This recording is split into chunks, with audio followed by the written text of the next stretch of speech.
Friends, welcome back to my YouTube channel. ಇವತ್ತು ಉಪ್ಸಾರು ಖಾರ ಮಾಡೋಣ. ಹೇಗೆ ಮಾಡೋದು ಅಂತ ನೋಡೋಣ. ಮೊದಲು ಲಿಂಬೆ ಹಣ್ಣಿನ ಗಾತ್ರದಷ್ಟು ಹುಣಸೆ ಹಣ್ಣು, ಮಣ್ಕಟ್ಟಿನ ಮೆಣಸಿನಕಾಯಿ 6ರಿಂದ 7, ಕರಿಮೆಣಸು 1 ಟೇಬಲ್ ಸ್ಪೂನ್,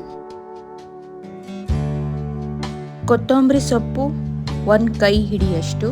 ಆದಷ್ಟು ಕೊತ್ತಂಬರಿ ಸೊಪ್ಪಿನ ಕಡ್ಡಿ ಕೂಡ ಹಾಕಿ, ಆವಾಗಲೇ ಅದರ ಸ್ವಾದ ತುಂಬ ಚೆನ್ನಾಗಿರುತ್ತೆ. 1 ಟೀ ಸ್ಪೂನ್ ಅಷ್ಟು ಎಣ್ಣೆ ಹಾಕಿ ಇಷ್ಟು ಹುರಿದುಕೊಳ್ಳಿ. ಮಿಕ್ಸಿ ಜಾರ್ಗೆ ಹಾಕೊಳ್ಳಿ. ನಂತರ ಪೇಸ್ಟ್ ಮಾಡಿ ಇದಕ್ಕೆ ಒಂಚೂರು ಕಲ್ಲುಪ್ಪು ಹಾಕಿ.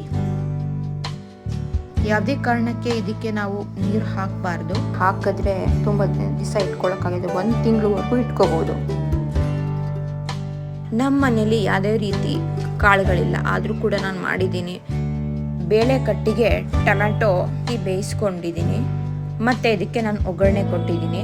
ಇದಂತೂ ತುಂಬಾ ಹುಳಿ ಖಾರ ತುಂಬ ಚೆನ್ನಾಗಿರುತ್ತೆ ಮುದ್ದೆ, ಅನ್ನ, ಸಾರಿಗೆಲ್ಲ. ಆದಷ್ಟು ನಾಟಿ ಕೊತ್ತಂಬರಿನೇ ಹಾಕಿ, ಅದರ ಸ್ವಾದನೇ ತುಂಬ ಚೆನ್ನಾಗಿರುತ್ತೆ. ನಿಮಗೂ ಕೂಡ ಈ ವಿಡಿಯೋ ಇಷ್ಟ ಆದರೆ ಖಂಡಿತ ಟ್ರೈ ಮಾಡಿ ನೋಡಿ ಹೇಗಿದೆ ಅಂತ.